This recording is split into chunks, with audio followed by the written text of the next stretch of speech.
Las 3 ciudades que Jesús maldijo y desaparecieron. A lo largo de los evangelios, Jesús es presentado como el símbolo máximo del amor, la misericordia y el perdón. Sin embargo, hay pasajes que describen palabras duras, advertencias severas, juicios directos.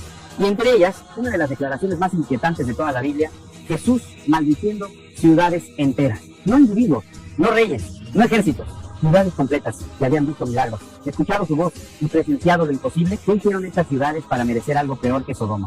Y más importante aún, ¿qué mensaje esconden estas advertencias para nosotros hoy? Estas no son historias antiguas sin relevancia, son espejos incómodos, porque las ciudades malditas no fueron destruidas por ignorancia, sino por rechazo consciente. Vieron la luz y eligieron seguir en la oscuridad. Acompáñame a descubrir cuáles fueron estas ciudades, qué ocurrió en ellas y por qué sus nombres quedaron marcados para siempre en las palabras de Jesús. Corazín es una de esas ciudades que casi nadie recuerda, y sin embargo ocupa un lugar estremecedor en las palabras de Jesús. No fue una ciudad pagana, no fue un centro de idolatría extrema.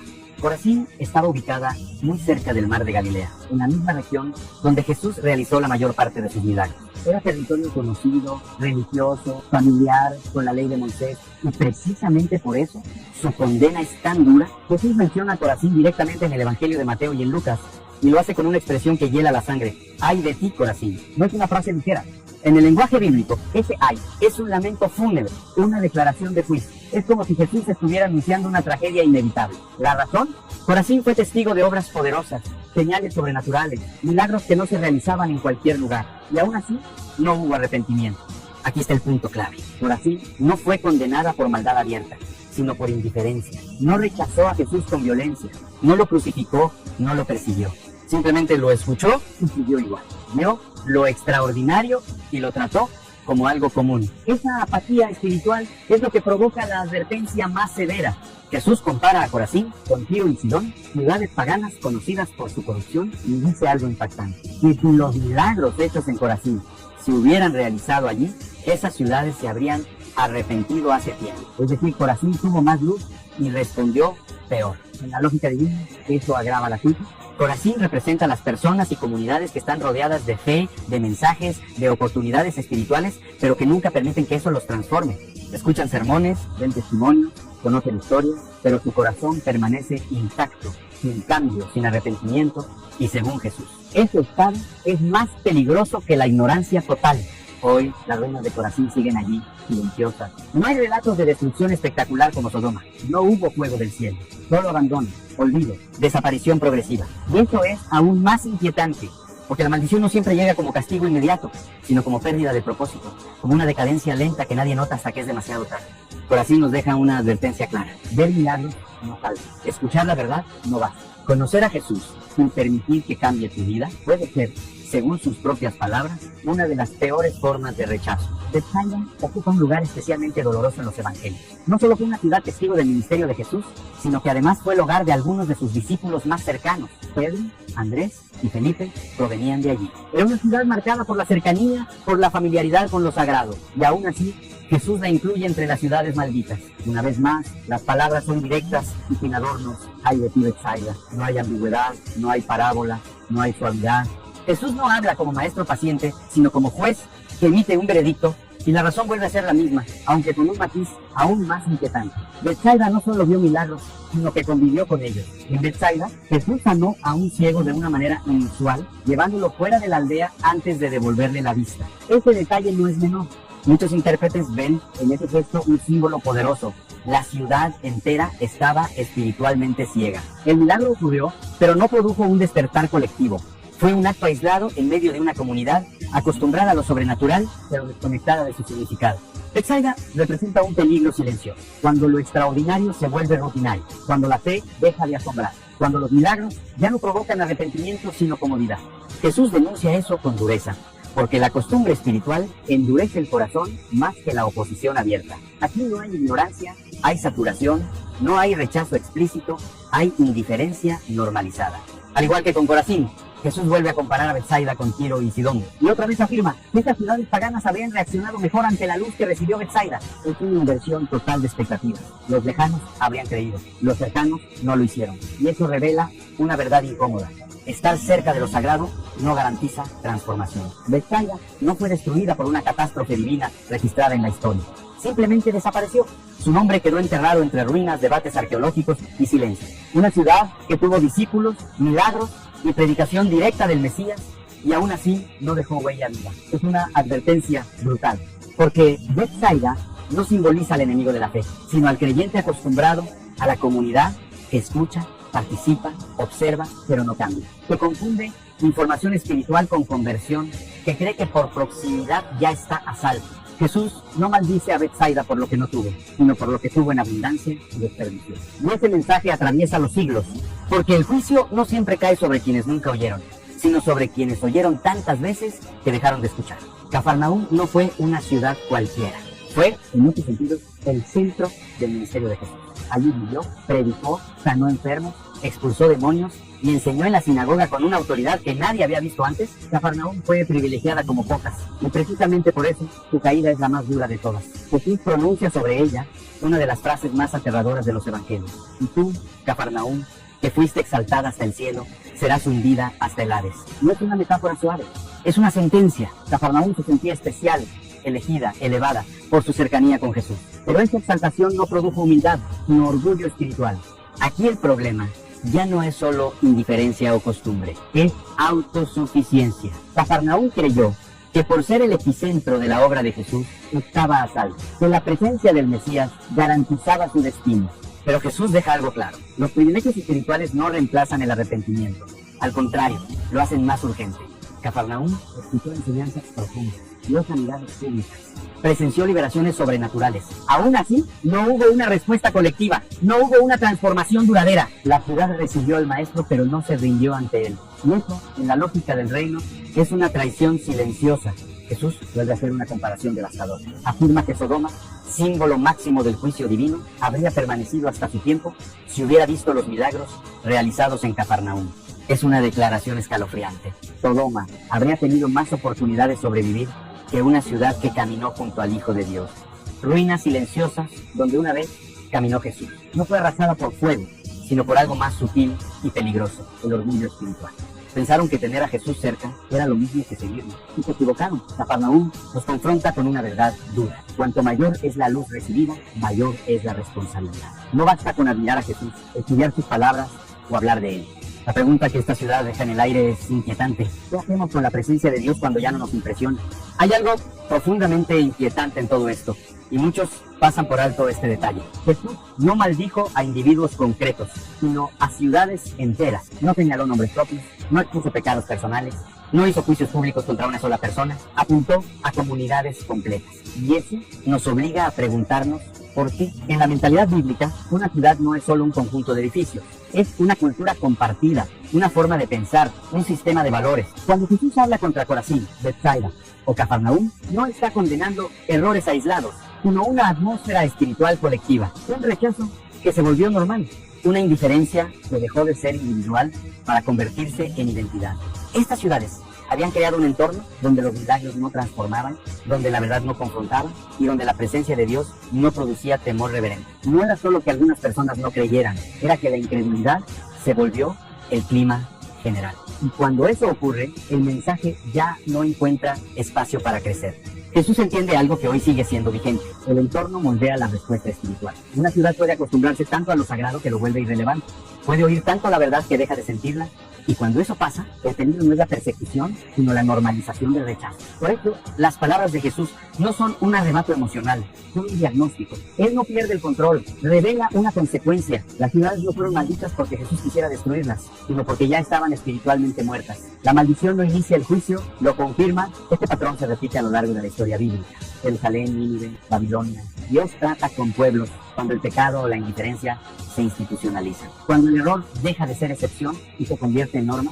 Jesús no habló solo para el siglo I. Sus advertencias atraviesan generaciones. Porque cuando una comunidad entera aprende a convivir con la verdad sin someterse a ella, se coloca exactamente en la misma posición que Corazín, Betsaida y Cafarnaúm. Esta parte de la historia no busca asustar, sino despertar. Porque el juicio más peligroso no siempre llega con destrucción inmediata, sino con silencio, con abandono progresivo, con la retirada de la presencia que una vez estuvo allí. Cuando uno escucha las palabras de Jesús sobre estas ciudades, podría imaginar un castigo inmediato, fuego cayendo del cielo o una destrucción visible y dramática. Pero lo más inquietante es que eso no ocurrió así. Corazín, Betsaida y Cafarnaúm no desaparecieron de un día para otro. No hay un relato bíblico que describa su ruina como la de Sodoma. Y justamente ahí está la lección más aterradora. El juicio que Jesús anuncia no es explosivo, es progresivo. Estas ciudades comenzaron a apagarse lentamente, perdieron relevancia, población, propósito. Con el paso del tiempo fueron abandonadas, olvidadas, reducidas a ruinas. No por un acto violento puntual, sino por desgaste espiritual. En silencio se volvió su condena. Cafarnaúm, que fue exaltada como centro del ministerio de Jesús, terminó convertida en un sitio arqueológico. Hoy solo quedan piedras, restos de sinagogas, cimientos quebrados. El lugar donde Jesús enseñó con autoridad ya no tiene voz. Corazín, mencionada solo por la advertencia de Cristo, quedó enterrada en la historia, conocida más por su juicio que por cualquier logro. Betsaida, hogar de discípulos, se perdió entre debates históricos sobre su ubicación exacta, como si su identidad misma tuviera el cuerpo. Esto revela una verdad que muchos prefieren ignorar. El juicio divino no siempre se manifiesta como destrucción visible, sino como retiro de la influencia, retiro del llamado, retiro del propósito. Dios no siempre arrasa, a veces simplemente se aparta. Y cuando eso sucede, todo sigue funcionando por un tiempo hasta que deja de hacerlo. Estas ciudades siguieron existiendo tras las palabras de Jesús. La gente siguió viviendo allí, comerciando, creando familias, pero algo esencial ya no estaba. La presencia que las había exaltado se había retirado, y sin ella todo lo demás perdió sentido. Las ciudades que rechazaron la luz quedaron a merced de su propia oscuridad. Y eso, según la Biblia, es uno de los juicios más severos que existen hoy. Miles de personas visitan estas ruinas sin saber lo que representan. Caminan sobre el polvo de lugares que escucharon la voz de Dios encarnado y no respondieron. No hay templos activos, no hay comunidades vivas, no hay legado espiritual, solo advertencias silenciosas. El destino de estas ciudades no es solo historia antigua, es una señal, porque nos recuerda que ninguna comunidad está garantizada para siempre. Ninguna iglesia, ningún movimiento, ningún lugar es intocable. Cuando la fe se vuelve costumbre y la verdad deja de confrontar, el final no llega con estruendo, sino con olvido. Las ciudades malditas por Jesús no pertenecen solo al pasado, no son reliquias espirituales encerradas en los evangelios, son advertencias activas, vivas, porque el patrón que las condenó sigue repitiéndose, solo que con otros nombres, otros rostros y otras formas. Jesús no condenó a estas ciudades por falta de conocimiento, sino por exceso de luz mal aprovechada. Y esa es exactamente la condición de muchas comunidades actuales. Iglesias llenas, mensajes constantes, actividades semanales, pero corazones intactos. Se escucha mucho, se cambia poco, se sabe bastante, se obedece poco. El problema no es rechazar abiertamente a Dios, sino convivir con Él sin rendirse, aceptar su presencia como parte del paisaje, no como una autoridad que transforma. Eso fue lo que hizo Cafarnaúm, tener a Jesús cerca, pero no dejar que reinara. Y ese mismo error se repite hoy cuando la fe se reduce a tradición, cultura o identidad social. Las ciudades malditas nos muestran que Dios no juzga solo acciones visibles, sino respuestas internas. No se trata de cuántas veces escuchaste la verdad, sino de qué hiciste con ella. Cada llamado ignorado endurece un poco más el corazón. Cada advertencia postergada debilita la sensibilidad espiritual. Y llega un punto donde ya no hay confrontación, solo costumbre. Esta advertencia no es para los de afuera, es para quienes están dentro, para quienes conocen el lenguaje, las historias, las canciones, porque el juicio más severo en la Biblia casi siempre cae sobre los que sabían, no sobre los que ignoraban. Y aquí está lo más inquietante. Las ciudades no sabían que estaban siendo juzgadas mientras lo eran. Seguían con su vida normal. El juicio avanzaba en silencio, sin señales dramáticas, sin alarmas visibles, hasta que ya no quedó nada que salvar. Eso debería sernos detener, evaluarnos, preguntarnos si la fe que profesamos nos está transformando o solo acompañando, si la presencia de Dios nos confronta o simplemente nos resulta familiar. Las palabras de Jesús no buscan generar miedo, sino despertar conciencia, porque todavía hay tiempo, todavía hay oportunidad de responder distinto a como respondieron esas ciudades. Pero la advertencia sigue siendo la misma. La luz ignorada no permanece para siempre. Hoy, Corazín, Betsaida y Cafarnaúm no levantan la voz, no predican, no enseñan, no advierten con palabras. Lo hacen con su ausencia, con sus ruinas, con el silencio que quedó donde una vez hubo oportunidad. Y ese silencio es más fuerte que cualquier sermón. Jesús no maldijo estas ciudades por odio, sino por amor rechazado. Porque el amor de Dios, cuando se ignora constantemente, no se convierte en indiferencia divina, sino en retiro. Y cuando Dios se retira, el vacío que deja no se llena con nada, no con tradición, no con actividad religiosa, no con recuerdos del pasado. Estas ciudades tuvieron lo que muchos desearían: cercanía con Jesús, milagros visibles, palabras pronunciadas por el propio Hijo de Dios. Pero confundieron privilegio con salvación. Pensaron que estar cerca era lo mismo que obedecer, y escuchar era lo mismo que responder. Y esta confusión las llevó a desaparecer sin estruendo, sin fuego, sin gloria. El mensaje final de estas ciudades es incómodo, pero necesario, porque nos recuerda que la fe no se hereda por proximidad, ni se sostiene por costumbre. Cada generación, cada persona, cada comunidad debe responder de nuevo. Nadie vive de los milagros del pasado. Nadie se salva por haber visto algo una vez. Las ruinas nos enseñan que Dios no fuerza la respuesta humana. Él llama, advierte, insiste, pero respeta el rechazo.